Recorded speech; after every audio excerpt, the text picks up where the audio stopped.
Уште еден пратеник од владеачкото мнозинство е позитивен на ковид. Миле Талевски, пратеник на СДСМ од Прилеп, е на домашно лекување.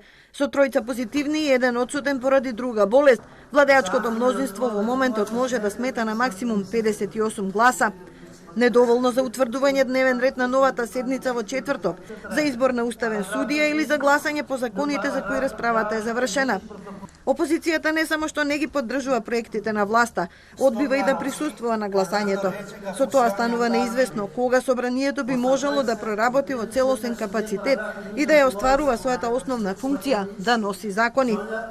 Сепак во Собраниската архива постојано пристигнуваат нови предлози. Владеачкото мнозинство денеска поднесе пакет од 5 закони, заменување на законот за работни односи, за администрација и уште неколку други. Заради намалување на јавната администрација и отварање можност за вработување млади, се предлага пензионирањето да стане задолжително при навршувањето 64 години.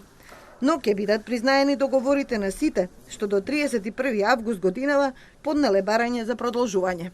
Поради недостиг на одредени стручни кадри и потребата од ефикасно продолжување на работниот процес, исклучок од правилото за пензионирање на 64 години старост и 15 години пензиски стаж ќе има во секторите здравство и високо образование, каде што работниот стаж ќе може да се продолжува година за година, најмногу до 67 години возраст.